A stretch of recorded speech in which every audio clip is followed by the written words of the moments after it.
Greetings, my friend. We are all interested in the future, for that is where you and I are going to spend the rest of our lives. And remember, my friend, future events such as these will affect you in the future. You are interested in the unknown, the mysterious, the unexplainable. That is why you are here. And now, for the first time, we are bringing to you the full story of what happened on that fateful day. We are giving you all the evidence based only on the secret testimony of the miserable souls who survived this terrifying ordeal. The incidents, the places. My friend, we cannot keep this a secret any longer. Let us punish the guilty. Let us reward the innocent. My friend, can your heart stand the shocking facts about grave robbers from outer space?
All of us on this earth know that there is a time to live and that there is a time to die.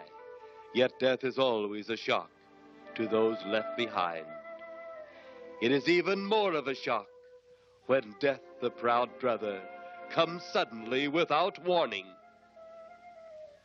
Just at sundown, a small group gathered in silent prayer around the newly opened grave of the beloved wife of an elderly man. Sundown of the day, yet also the sundown of the old man's heart. For the shadows of grief clouded his very reason.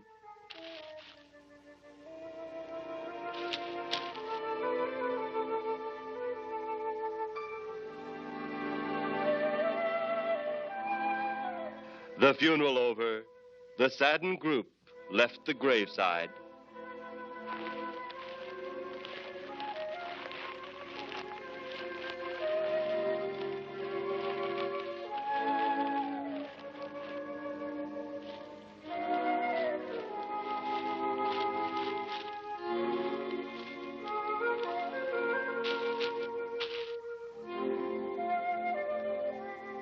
It was when the gravediggers started their task that strange things began to take place. 15 to 4. Yep, right on schedule. There's the old San Fernando Valley out there now. You better radio in for landing instructions, Danny. Right, Jeff. Burbank Tower, this is American Flight 812. Over. Wouldn't surprise me any if he's asleep this time of the morning. American Flight 812, this is Burbank Tower. If I were asleep, you'd never get on the ground. In your case, maybe I ought to leave you up there for good. Over. You got me that time, Mac. This is American Flight 812 requesting...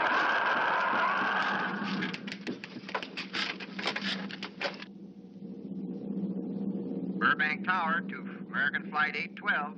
Over. Burbank Tower to American Flight 812. Over.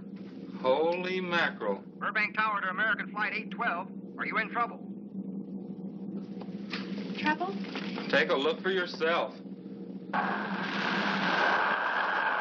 in the world? That's nothing from this world. Burbank Tower to American Flight 812. Are you in trouble? Are you in trouble? Mayday, mayday. Stand by, Burbank Tower. You suppose a passenger saw it? I doubt it. Most of them are asleep. But it was quite a jolt, Jeff. I'll check. Good.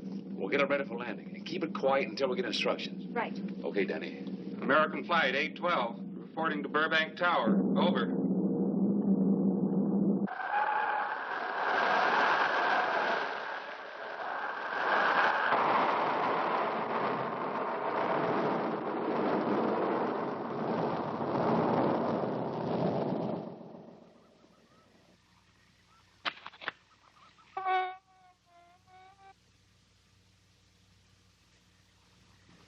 Did you hear anything? I thought it did. Don't like hearing noises, especially when there ain't supposed to be any. Yeah, sort of spooky-like. Maybe we're getting old. Whatever it is, it's gone now. That's the best thing for us, too. Gone. Yeah, let's go.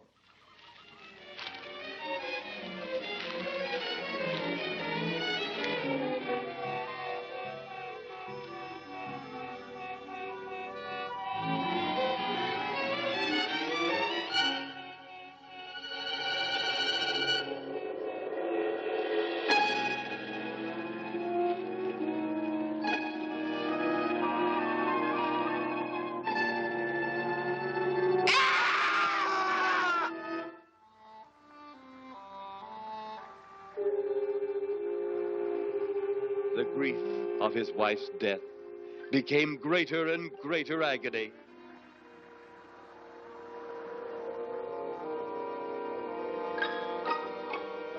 The home they had so long shared together became a tomb, a sweet memory of her joyous living.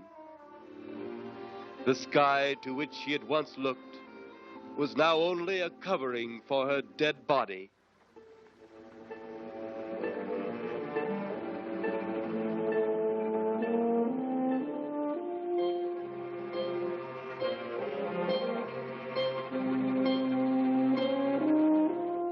The ever-beautiful flowers she had planted with her own hands became nothing more than the lost roses of her cheeks.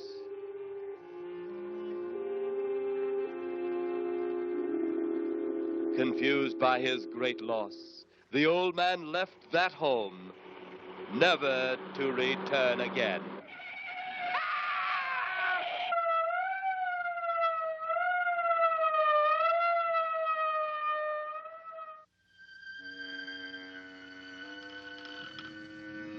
At the funeral of the old man, unknown to his mourners, his dead wife was watching. First his wife, then he. Tragic. Tell me something. Why was his wife buried in the ground and he sealed in a crypt? Something to do with family tradition, a superstition of some sort. Oh. Well, it's getting dark. Let's be on our way.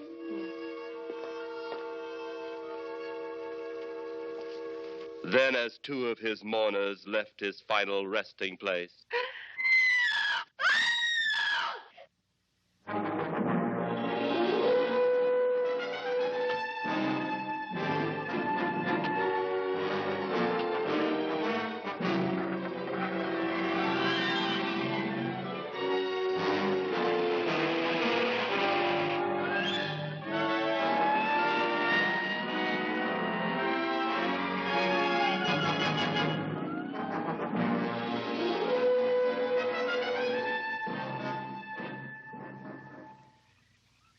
minutes later, the police, led by Inspector Daniel Clay, arrived at the scene. Who found them? The man and girl. Medical examiner been around yet? Just left. The morgue wagon ought to be along most any time. You get their statement? Yeah, much as we could. They're pretty scared. Finding a mess like this ought to make anyone frightened. Have one of the boys take the guy and the girl back to town. You take charge. Okay, Inspector. What are you going to do? Look around a little. It's pretty dark out there. Once you get beyond the range of those lights, you won't be able to see your hand in front of your face. I will get one of the flashlights from the patrol car. Be careful, Clay. I'm a big boy now, Johnny. Okay.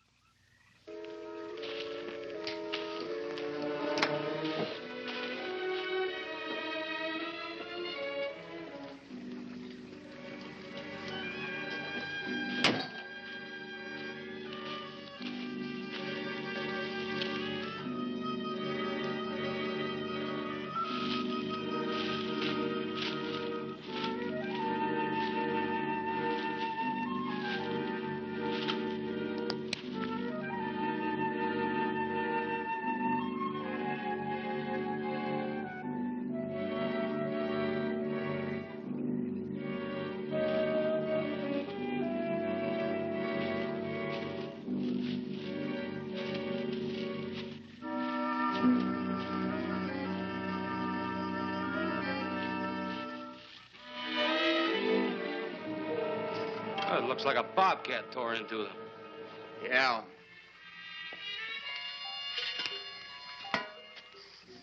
Say, Lieutenant, did you get that funny odor? How could I miss it? Oh, that'll be the morgue wagon now. That's the 5th siren in the last hour. Something's happened down at the cemetery. A lot of police cars and lights. I stopped, but I didn't see anything. Oh, well, whatever it is, the morning paper will carry the whole story.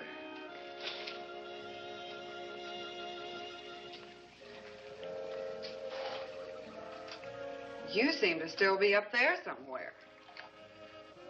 Maybe I am. I don't think I've ever seen you in this mood before. I guess it's because I've never been in this mood before.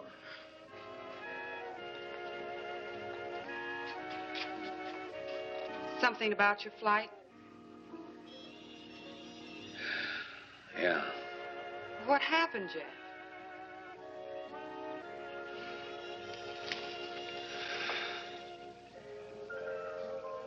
I saw a flying saucer. Saucer?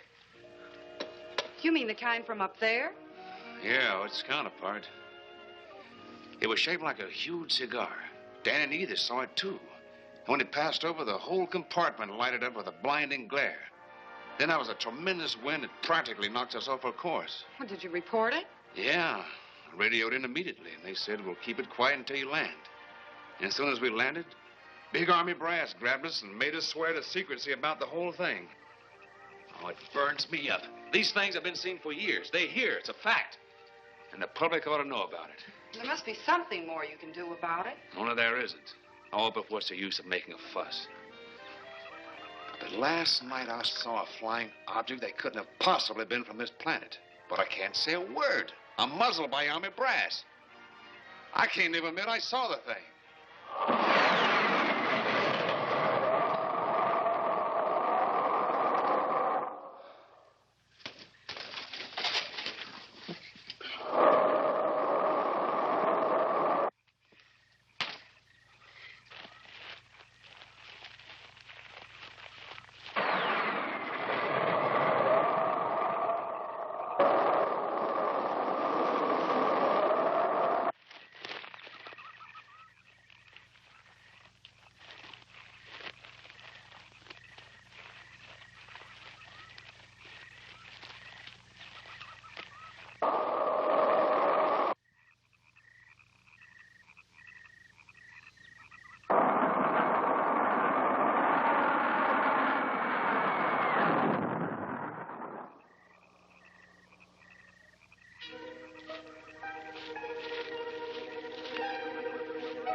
Sounds like Kay's in trouble.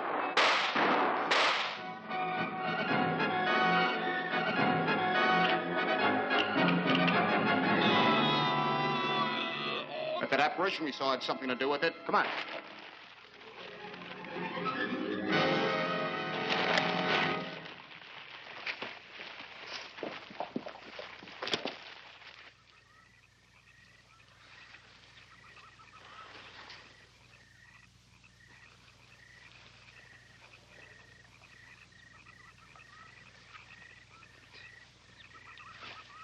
Is he dead?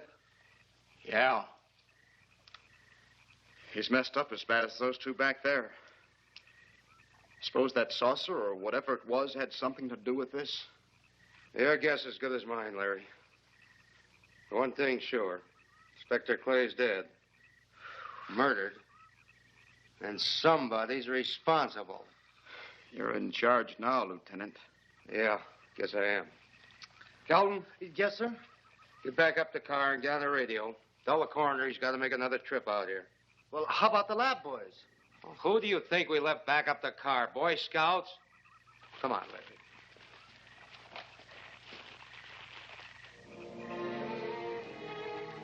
Greater love hath no man than to lay down his life for another. It is always difficult to have last words over the grave of a friend. And Inspector Daniel Clay was a friend, a dear friend to me and to all of us. The bell has rung upon his great career. Now we lay him to rest. A rest well deserved, but so premature.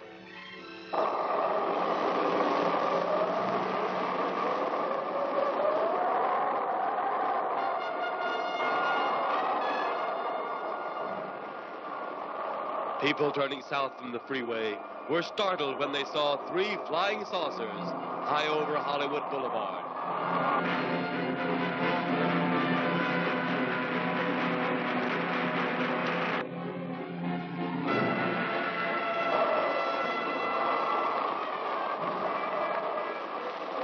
A woman, startled by the sight in the sky, telephones the police.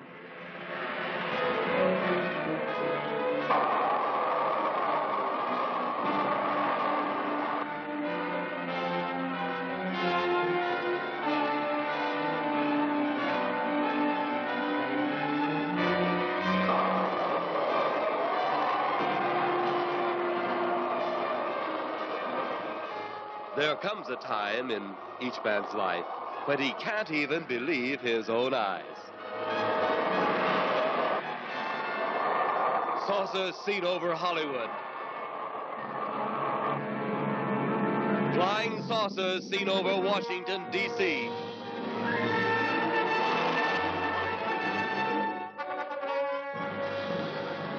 The Army convoy moved into the field.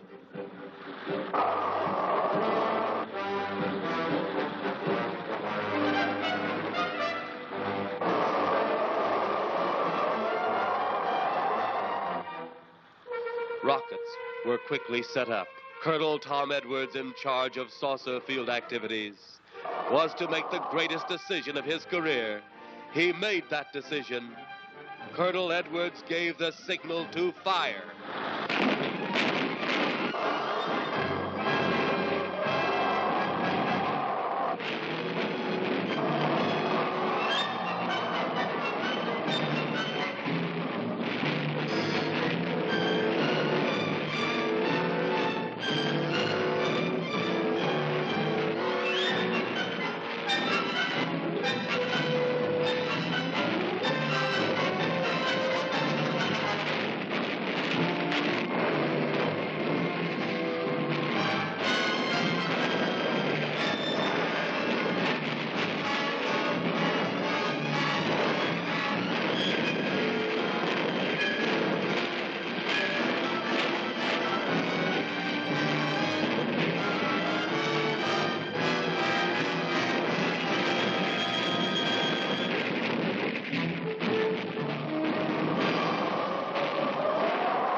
Then, as swiftly as they had come, they were gone, even to the piercing eye of radar and the speeding jet fighters.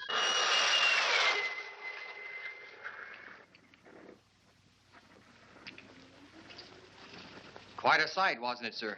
A sight I'd rather not be seeing. Are you worried about them, sir? Well, they must have a reason for their visits. Visits? Well, that would indicate visitors. Well, the big gun's the usual way of welcoming visitors. We haven't always fired at them. Oh? For a time, we tried to contact them by radio, but no response. Then they attacked a town. A small town, I'll admit, but nevertheless a town of people. People who died. I never heard about that, sir. Well, it was covered up by the higher echelon. Take any fire, any earthquake, any major disaster, then wonder. Flying saucers, Captain, are still a rumor. Officially. Looks like we beat them off again, sir. What do they want? Where are they from? Where are they going? They, sir? Who? Well, this is a training maneuver, sir. We only did a little practice firing at the clouds. Yeah. I wonder what their next move will be.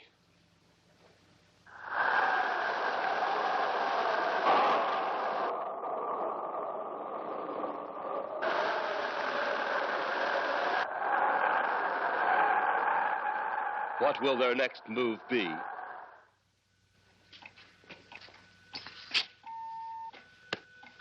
Your space commander has returned from Earth. Send him in.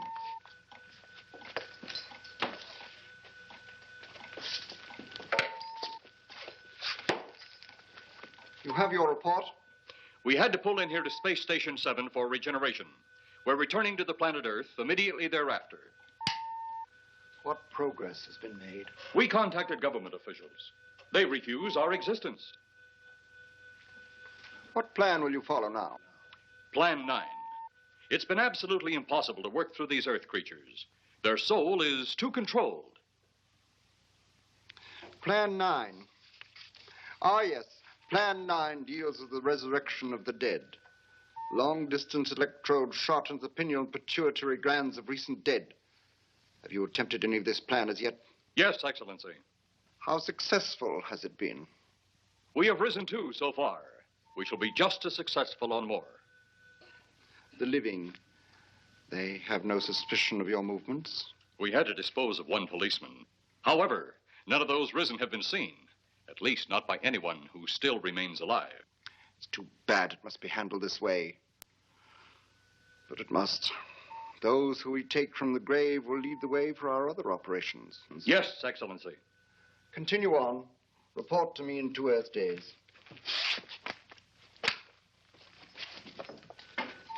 I feared His Excellency wouldn't take our report this well. Well, had he been dealing with our own people, his reaction would have been completely different. He understands the difficulties of the Earth race. What do you think will be the next obstacle the Earth people will put in our way? Well, as long as they can think, we'll have our problems. But those whom we're using cannot think. They are the dead, brought to a simulated life by our electrode guns. You know, it's an interesting thing when you consider the Earth people who can think are so frightened by those who cannot, the dead. Well, our ship should be regenerated. We better get started.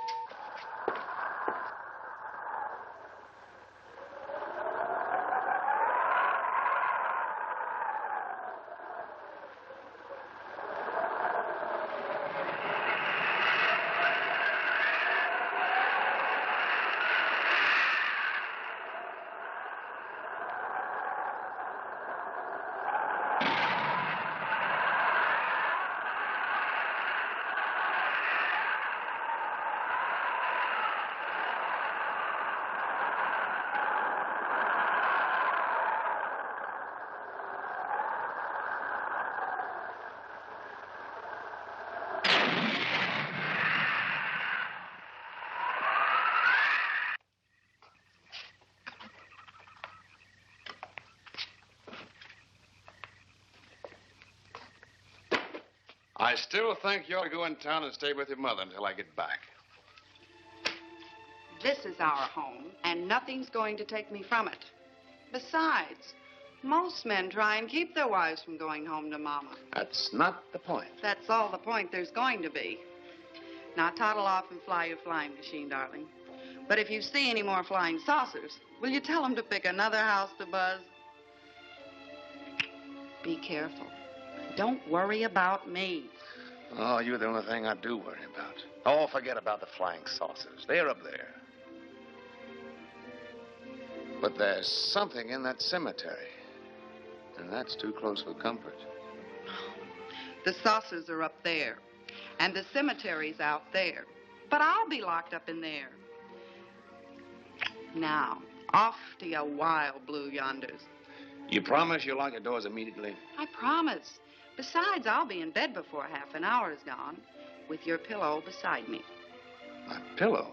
Well, I have to have something to keep me company while you're away. Sometimes in the night when it does get a little lonely, I reach over and touch it.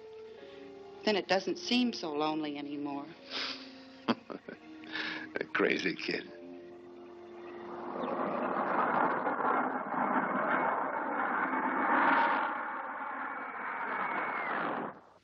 I do love you, darling.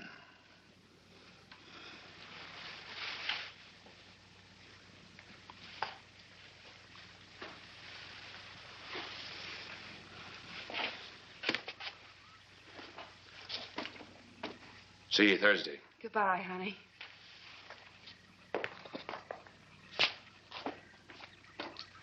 You know I'm not leaving here until you're locked safely inside. All right, darling.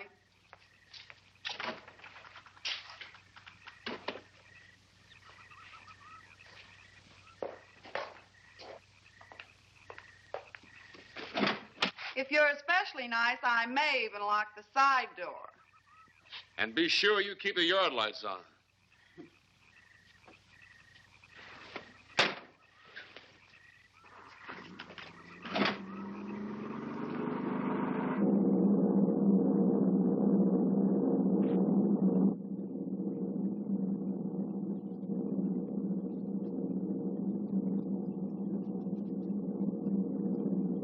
You're mighty silent this trip, Jeff. Hmm? You haven't spoken 10 words since takeoff. I guess I'm preoccupied, Danny. We've got 33 passengers back there that have time to be preoccupied. Flying this flybird doesn't give you that opportunity. I guess you're right, Danny. Paula? Yeah. There's nothing wrong between you two. Oh, no, nothing like that. Just that I'm worried, she being there alone and those strange things flying over the house and those incidents in the graveyard these past few days. It's just got me worried. Well, maybe they haven't figured out those crazy skybirds yet, but I give you 50 to 1 odds the police have cleared up that cemetery thing by now. I hope so. If you're really that worried, Jeff, why don't you radio in and find out? Mac should be on duty at the field by now. He could call Paul and relay the message to you. Hi, Edie. Hi, Silence. I haven't heard a word from this end of the plane since we left the field. I've just been giving himself and me a study in silence. You boys aren't feuding. No, Edie, nothing like that. Hey, Edie, how about you and me balling it up in Albuquerque? Albuquerque? Have you read that flight schedule, boy? What about it? We land in Albuquerque at 4 a.m. That's strictly a 9 o'clock town. Well, I know a friend that'll help us. Let's have the problem first. Huh, Danny? Oh, he's worried about Paula. I read about that cemetery business. I tried to get you kids not to buy too near one of those things. We get there soon enough as it is. He thought it'd be quiet and peaceful there. No doubt about that. It's quite all right, like a tomb. I'm sorry, Jeff. That was a bad joke. Say, I almost forgot what I came in here for. How's the coffee situation? That's for me. It sure wouldn't hurt anything, Edie. Okay, be right back. And say, Jeff, make that call to Mac. Nah, not only she throw cold water on my Albuquerque plan, but now she's repeating herself. How about that Albuquerque ball? I can't resist your charm, Danny boy.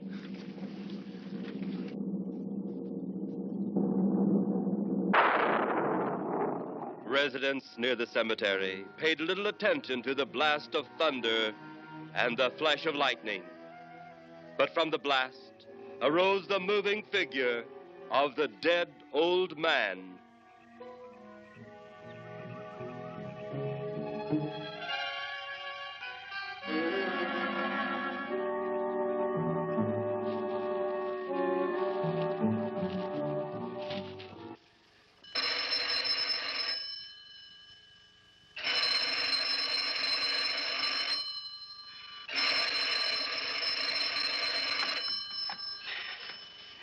Hello?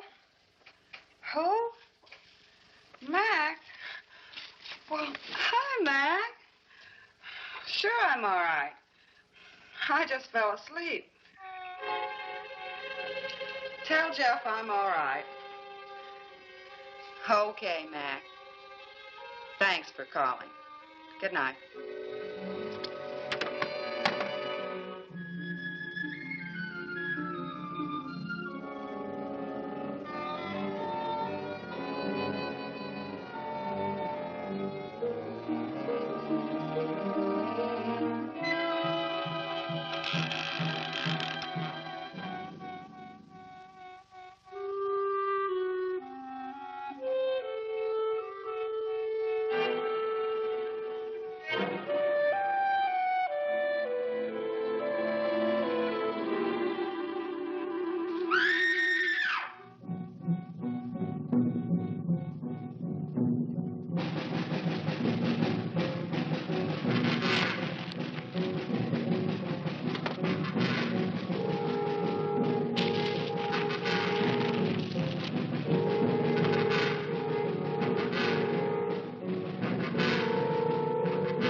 Mrs. Trent, what's wrong?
They'll be at the hatch in a moment. You can open it now, Tanner.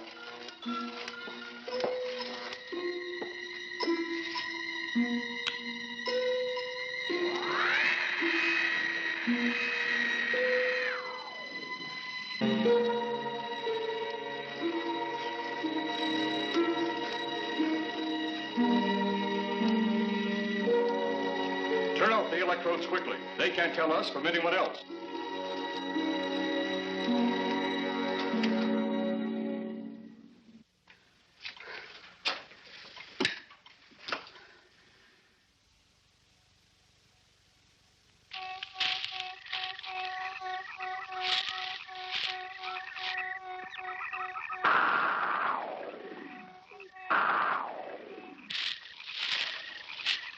It's tough to find something when you don't know what you're looking for. I don't think the lieutenant does either. Then what are we doing out here? I was off duty an hour ago. Oh, don't ask me any questions. I'm just a hard hand just like you.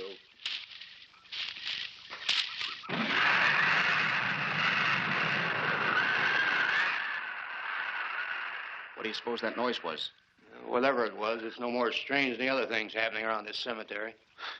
Spirits like old Farmer Caller talked about. Well, maybe. The only spirits he saw tonight were those I smelled on his breath. Well, don't forget, Miss Trent claims to have seen them, too. She didn't have anything on her breath. She was hysterical. Well, true, she was frightened and in a state of shock. But don't forget that torn nightgown and the scratched feet. Yeah, I hadn't thought of that. Guess that's why you're a detective lieutenant and I'm still a uniformed cop. Sometimes it's only the breaks, Larry. Meantime, let's get going. Lieutenant, did you hear that? How could we help it? It sure was strange. Know what it was? No more than you do. If it went for orders, I'd get out of here right now. It was a saucer. A flying saucer? What makes you say that? Do you remember the noise we heard the other night? We were knocked to the ground. How could I forget? Exactly. But you're not remembering that sound. There you're wrong, Lieutenant. I'm with the fact the sound is similar, but what about the blinding light? Well, haven't you heard? And many times the saucer hasn't had a glow. Or a light of any kind, for that matter. That proves it. What next, Lieutenant? Oh, Lieutenant, maybe this doesn't mean much, but Jamie Meade found a grave that looks like it's been busted into. What? Where? Why, what? Come on, man, out with it. We haven't got all day to waste. Oh, just over there beyond the crib. All right, show us the way. Look, here it is, Lieutenant.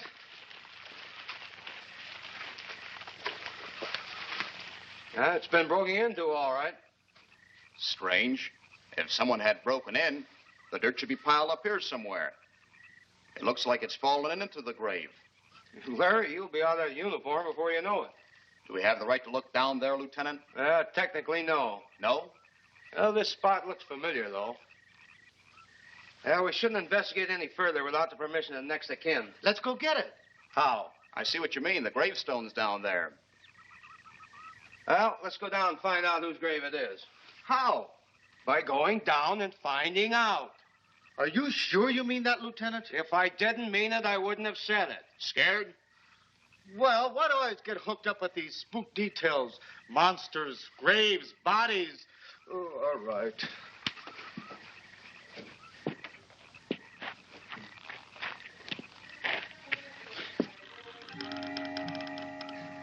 Casket's here, but nobody's in it. Can you read the name on the casket? It's too dark. Give me a flashlight. How about a match? We sure could try it. Let me have them. Okay.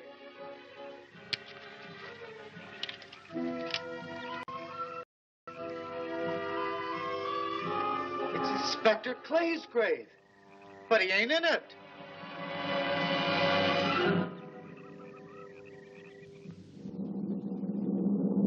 But meanwhile, at the Pentagon in Washington, D.C.,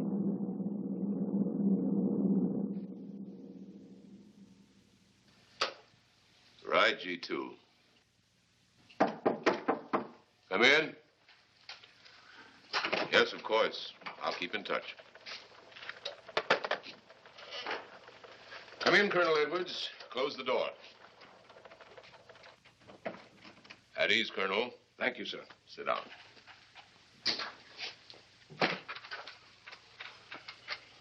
I understand, Colonel, you've been on tap for many of our saucer attacks. I'm in charge of field operations, sir. You believe there are such things as flying saucers, Colonel? Yes, sir. You've seen them? Yes, sir. You realize there's a government directive stating that there is no such thing as a flying saucer? Yes, sir. You stand by your statement that you've seen flying saucers? Well, yes, sir. This could mean a court-martial, admitting this against direct orders. General Roberts, may I speak freely? You may. How could I hope to hold down my command if I didn't believe in what I saw and shot at? I like you, Colonel. Thank you, sir.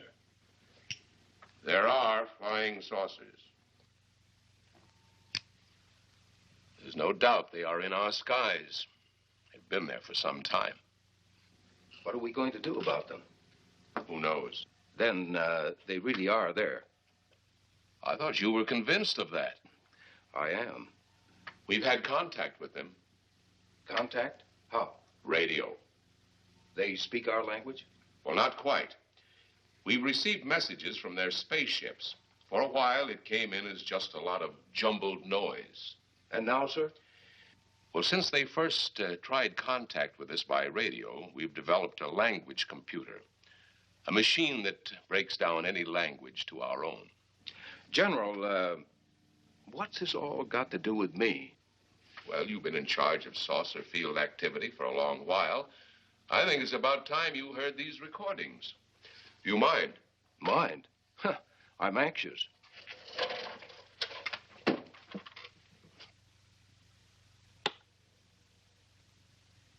This is Eros, a space soldier from a planet of your galaxy. I fully realize our language differences, However, I also know you finally have perfected the dictoroboter, or as you on Earth call it, the language computer. So you can now understand that which I speak. Since the beginning of your time, we have been far beyond your planet. It has taken you centuries to even grasp what we developed eons of your years ago. Do you still believe it impossible we exist? You didn't actually think you were the only inhabited planet in the universe. How can any race be so stupid? Permit me to set your mind at ease. We do not want to conquer your planet, only save it. We could have destroyed it long ago if that had been our aim. Our principal purpose is friendly. I admit we have had to take certain means which you might refer to as criminal. But that is because of your big guns, which have destroyed some of our representatives. If you persist in denying us our landings, then we must only accept that you do not want us on friendly terms. We then have no alternative but to destroy you before you destroy us. With your ancient, juvenile minds, you have developed explosives too fast for your minds to conceive what you are doing. You are on the verge of destroying the entire universe.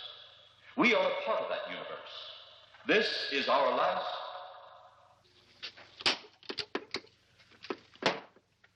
That's the end of that one. Atmospheric conditions in outer space often interfere with transmitting. How many of these recordings do you have, General? An even dozen up to now. This was the last one. We received it over a month ago. You think they mean business? We can't afford to take any chances. Come over here. You ever been to Hollywood? Oh, a couple of times, a few years ago. You're going to be there in the morning. Just a few minutes from Hollywood, in the town of San Fernando, reports have come in of saucers flying so low the exhaust knocked people to the ground. There have even been stated claims of saucer landings. Major Carlson will replace you while you're out there. You're the best man for the job of attempting to contact them. Find them, Colonel. See what in hell it is they want. All right, sir.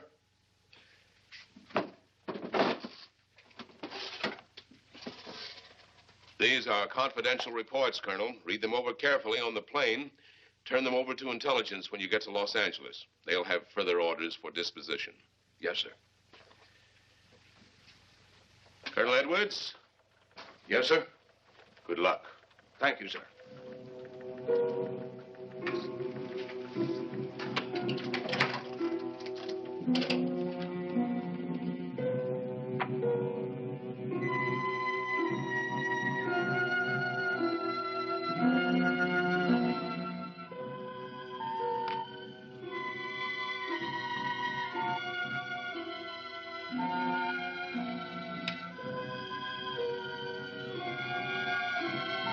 We are ready to report, Excellency. You are many days late. It was unavoidable. We tried to transmit via televisor, but atmospheric conditions made transmission impossible. You should have transmitted as soon as conditions permitted. I thought time was of the essence. Suspicion has fallen upon our movements. Our ships have been viewed near the point of operations. And what has this added time gained, Eros? We have successfully risen 3 of the dead ones. Permit me to see one. Bring in the big one. Use your small electrode gun.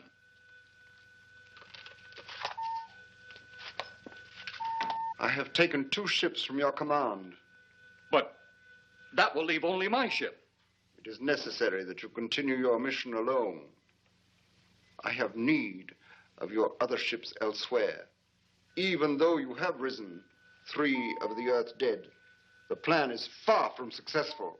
And you, Eros, must prove it an operational success before more time, energy, ships, and your countrymen may be spent on it. We will not fail. Everything is on our side. Not everything. You do not have the live Earth people. You reported that your ship was viewed at the scene of your present operations. That is correct. They have been viewed many times, but not at the scene of operations. Something must be done about that.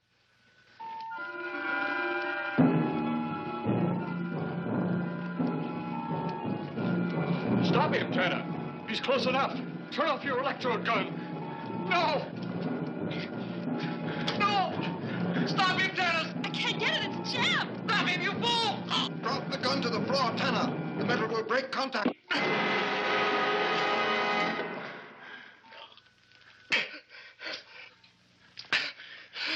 That was too close. Yes.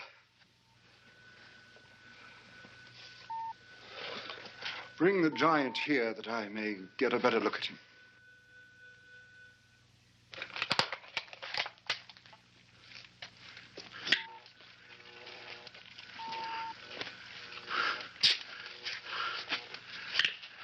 Yes, he's a fine specimen. Are they all this powerful on planet Earth? This one is an exception, Excellency. What are the other two like? One is a woman, the other an old man. An old man, you say? Yes, Excellency. This gives me a plan. Put the big one away. Pick up your electrode gun. Make sure it's in working order before pointing it at him. Whatever made it jam seems to have been cleared by the fall. Take him back to the ship.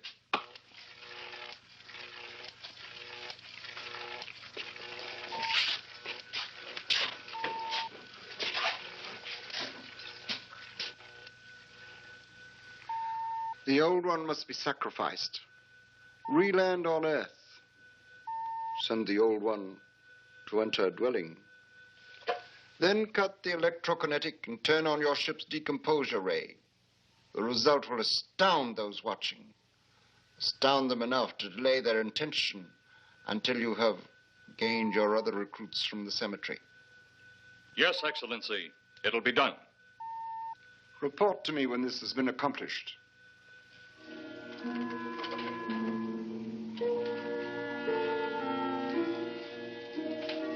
Eros, the Earth people are getting closer to that which we fear. Since they will not listen or respect our existence, they cannot help but believe our powers when they see their own dead walking round again, brought about by our advancement and such things. As soon as you have enough of the dead recruits, march them on the capitals of the Earth. Let nothing stand in your way. Their own dead will be used to make them accept our existence and believe in that fact.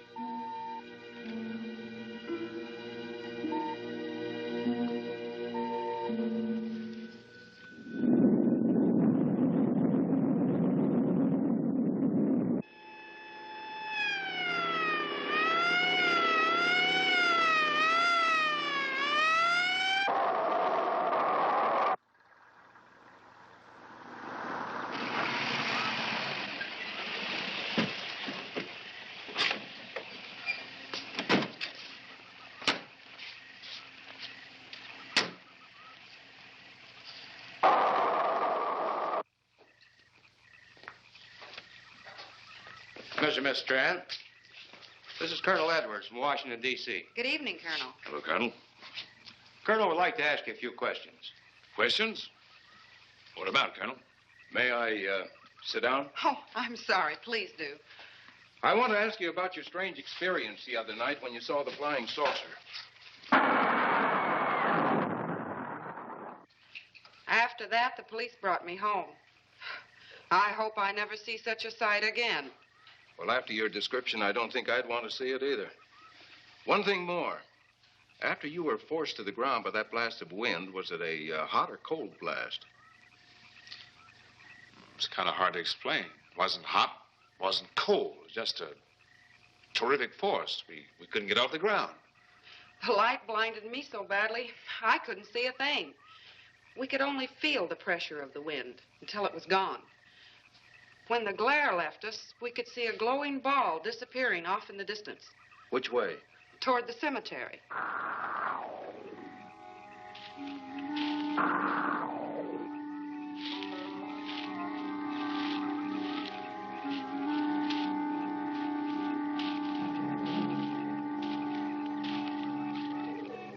This is the most fantastic story I've ever heard.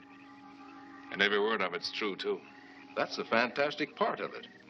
Colonel, we found a lot of suspicious things out in that cemetery. But then again, didn't find anything to base a fact or suspicion on. Hey, do you hear anything?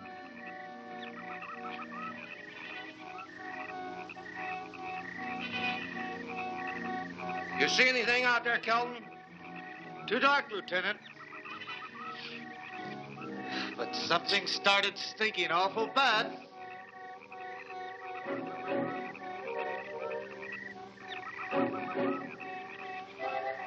There's something out there.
What do you make of that? She got me. Didn't look that way a minute ago. What about your man? Oh, the excitement I forgot all about, Kelton.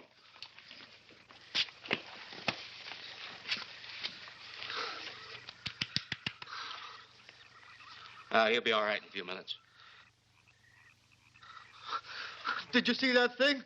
Did you get it? We got it. What was it? It didn't fall. I fired every bullet I had. So did I. I don't know what it was or what happened. But unless that bag of bones over there can reassemble itself, it's out of the running now.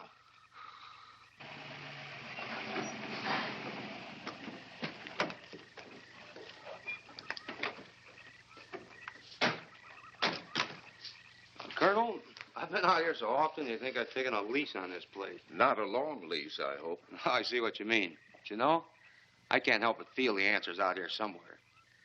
Is the girl safe? Mrs. Trent, you better stay with the car. Stay here alone? Not on your life. Modern women. Yeah, they've been that way all down through the ages, especially in a spot like this. Calvin. Yes, sir. Stay with Mrs. Trent. All right, Lieutenant. Now, you stay close to the officer, honey. I'd feel safer with you.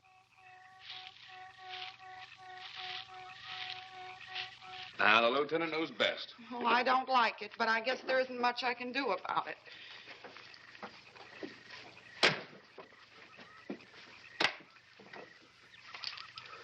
Do you have a gun? No. You know how to use one? After 4 years in the Marine Corps? Here. You think we'll need these? You never tell. Let's get going.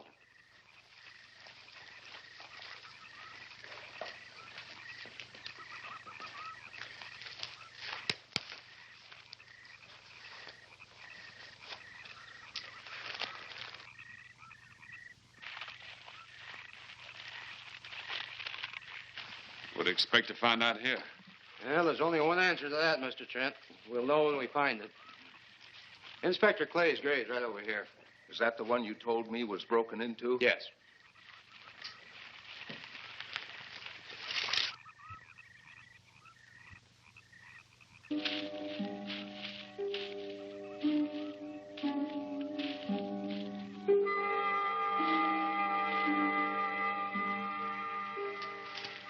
This it? Yeah. Looks to me like someone had broken out instead of in. I figured that, but that's impossible. Look, Colonel, some things just can't happen. Yeah, well, after that apparition that was draped across Mr. Trent's patio, I would say we should keep our minds open to anything. Look, Colonel, I'm a policeman. I've got to deal in facts. But I guess I'll have to go along with you. You know, I'll bet my badge right now we haven't seen the last of those weirdies.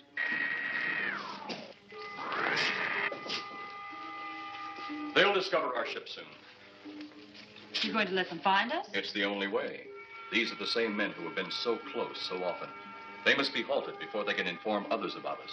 But there were others in the car. They'll be taken too.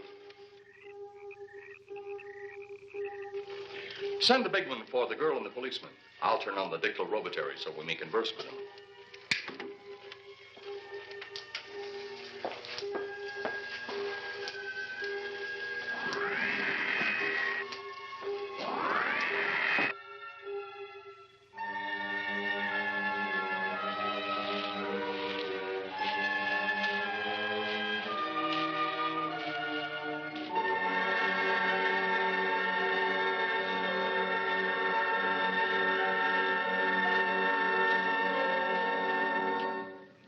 Maybe we're barking up the wrong tree.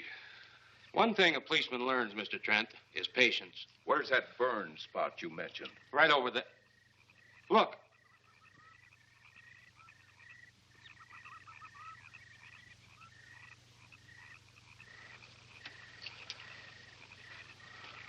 We'll investigate, but move carefully.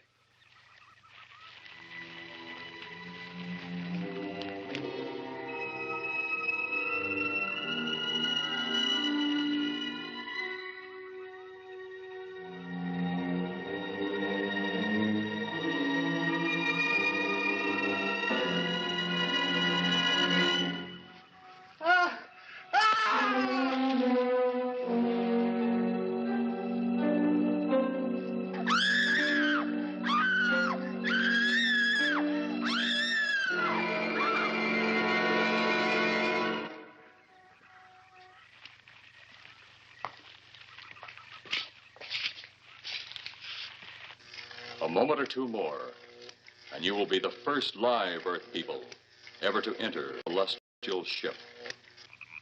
Wow. Boy, how can anything that big hide for so long a time? Never heard metal sound like that before. What do you see? Only my reflection. Must be some kind of one-way glass. I wonder how you get into this thing. I'm not sure I want to find out.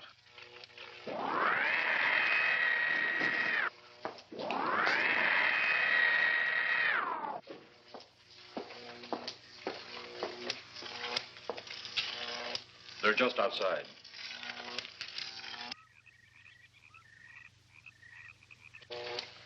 You can open the outer hatch now.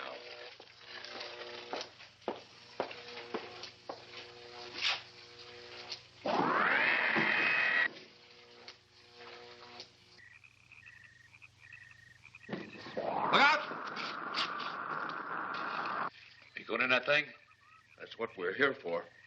I don't know. The way these things speed around, we might just get in there and off it goes. That's a chance we take. Well, I took a chance on those earlier airplanes. Might just as well see what the inside of one of these looks like. Got your guns ready? I'll tell you one thing. If a little green man pops out of me, I'm shooting first and asking questions later.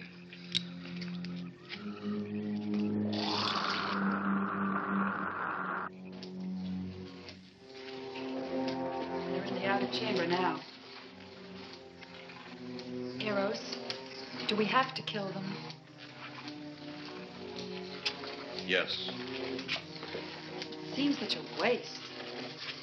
Well, wouldn't it be better to kill a few now than, with their meddling, permit them to destroy the entire universe? You're always right, Eros. Of course. But those are not my words. Those are the words of the ruler.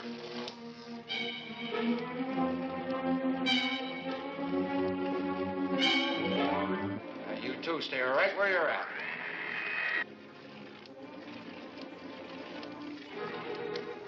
We will do as you command. For the moment. No for the moment about it. You just do as I tell you.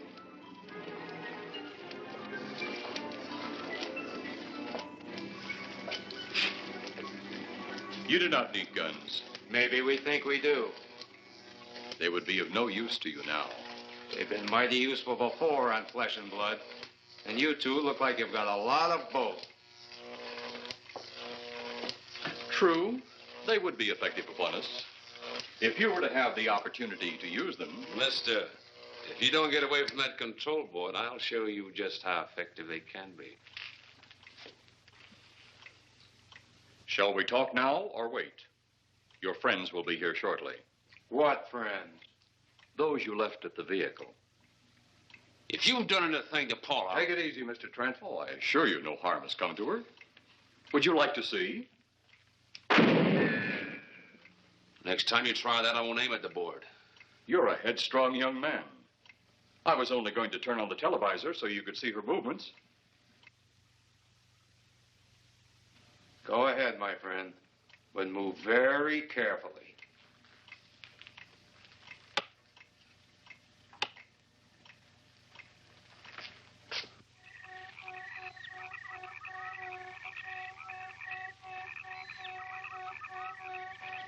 She's only fainted. You fiend. I? A fiend? I am a soldier of our planet. I? A fiend? We did not come here as enemies. We came only with friendly intentions, to talk, to ask your aid. Our aid? Yes, your aid for the whole universe. But your governments of Earth refused even to accept our existence.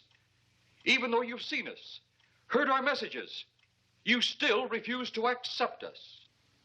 Why is it so important that you want to contact the governments of our Earth? Because of death. Because all you of Earth are idiots. Now, you just hold on, Buster. No, you hold on. First was your firecracker, a harmless explosive. Then your hand grenade. They began to kill your own people a few at a time. Then the bomb. Then a larger bomb. Many people are killed at one time. Then your scientists stumbled upon the atom bomb. Split the atom. Then the hydrogen bomb, where you actually explode the air itself. Now brings the total destruction of the entire universe served by our sun. The only explosion left is the solobonite. Why, there's no such thing. Perhaps to you, but we've known it for centuries. Your scientists will stumble upon it as they have all the others. But the juvenile minds which you possess will not comprehend its strength until it's too late. You're way above our heads. The solobonite is a way to explode the actual particles of sunlight. Why, that's impossible. Even now, your scientists are working on a way to harness the sun's rays. The rays of sunlight are minute particles. Is it so far from your imagination they cannot do as I have suggested? Why, a particle of sunlight can't even be seen or measured. Can you see or measure an atom? Yet you can explode one. A ray of sunlight is made up of many atoms. So what if we do develop this solonite bomb? We'd be even a stronger nation than now. Stronger. You see? You see? Your stupid minds. Stupid. Stupid. That's all I'm taking from you. Get back here, you fool! Let him finish.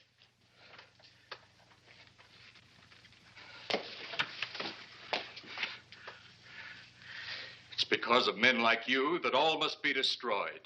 Headstrong, violent, no use of the mind God gave you. You talk of God? You also think it impossible that we, too, might think of God? You, who wear the uniform of your country. You see, I wear the uniform of my country. Yes, we've had to use drastic means to get to you, but you left us no alternative. When you have the solobonite, you have nothing. Nor does the universe. You speak of solobonite, but just what is it? Take a can of your gasoline. Say, this can of gasoline is the sun. Now, you spread a thin line of it to a ball, representing the earth. Now, the gasoline represents the sunlight, the sun particles. Here we saturate the ball with the gasoline, the sunlight. Then we put a flame to the ball. The flame will speedily travel around the earth, back along the line of gasoline to the can, or the sun itself. It will explode this source and spread to every place that gasoline, our sunlight, touches. Explode the sunlight here, gentlemen. You explode the universe. Explode the sunlight here, and a chain reaction will occur direct to the sun itself and to all the planets that sunlight touches, to every planet in the universe. This is why you must be stopped. This is why any means must be used to stop you. In a friendly manner, or as it seems, you want it. He's mad. Mad? Is it mad that you destroy other people to save yourselves? You have done this. Is it mad that one country must destroy another to save themselves? You have also done this. How then is it mad that one planet must destroy another who threatens the very existence? That's enough! In my land, women are for advancing the race, not for fighting man's battle. Life is not so expansive on my planet. We don't cling to it like you do. Our entire aim is for the development of our planet.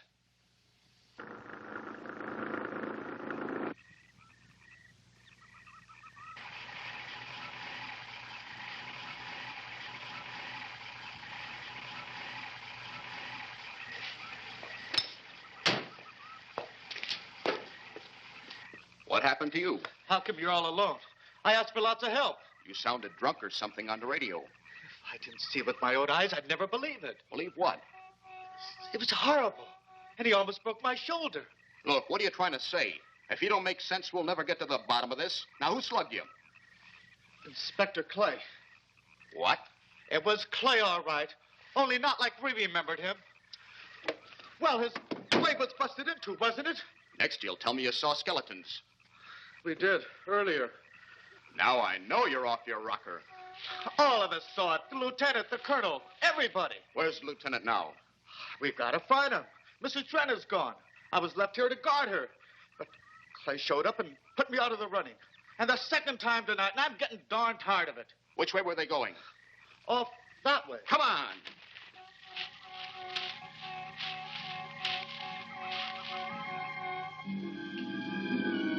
Then one day it could all be gone. One big puff of smoke and ball of fire. All that out there. The stars, the planets, all just an empty void. You two had better come along with us. Come with you? Where? The police station. So it seems you think you have the upper hand. Look out that window.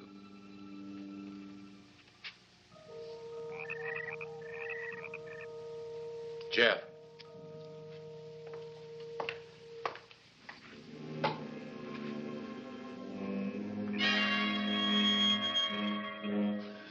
She is unarmed. But he would kill in seconds if I so choose.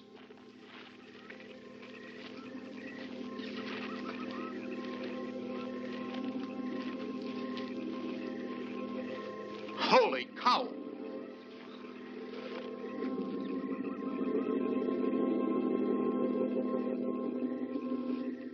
Look there.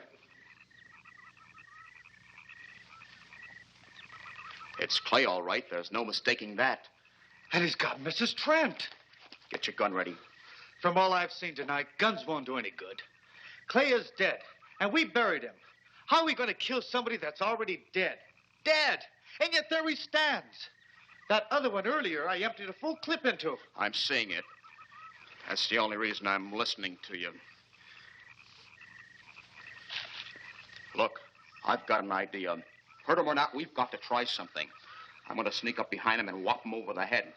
That ought to make a move. Follow me. Even when Clay was alive, he couldn't run fast enough to catch me. So when he does, you grab Mrs. Trent and run like lightning in the opposite direction. Oh, you think it'll work? Know of anything else to try?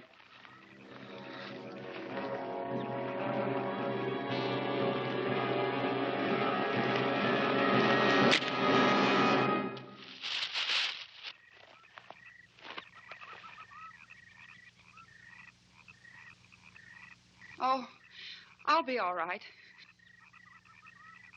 Take care of the others. Your men have felled the big one. This could only happen because the electrode ray is off. He'll walk again when I turn it on. Hold it. Right there. Suppose the lieutenant and the others are in that thing. Well, supposing they're Martians or something in there.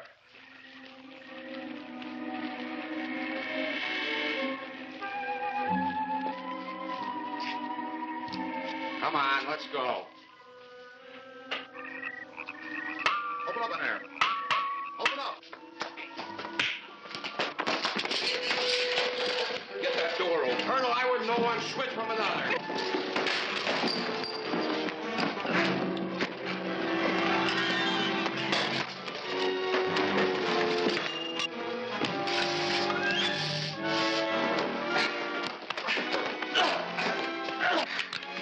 Hold on to him, Eros. I'll have the ship in the air in a minute.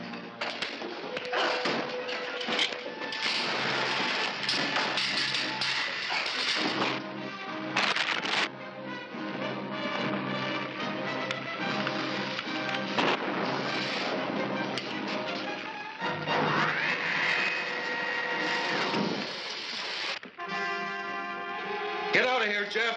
The ship's on fire.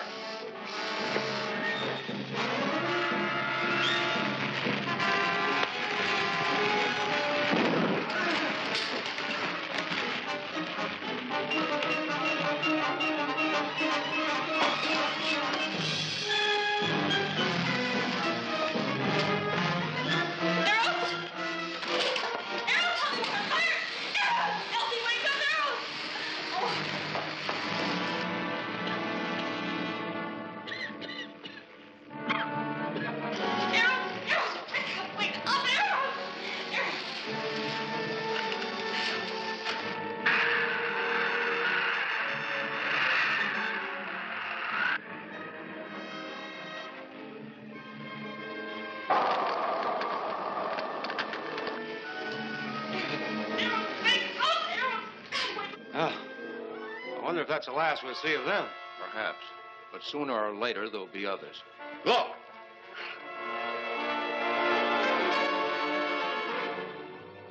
Have they caught that woman? That thing yet? Hey, that's right. There's another ghoul running loose. And it's my guess that she'll look like him. With the ship and the ray gun gone, they have no control. We gotta hand it to them, though. They're far ahead of us.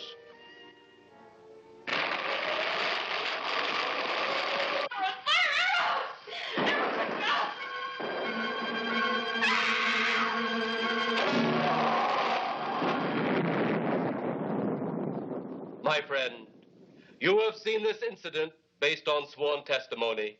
Can you prove that it didn't happen? Perhaps on your way home, someone will pass you in the dark, and you will never know it, for they will be from outer space. Many scientists believe that another world is watching us this moment. We once laughed at the horseless carriage, the airplane, the telephone, the electric light, vitamins, radio, and even television. And now some of us laugh at outer space.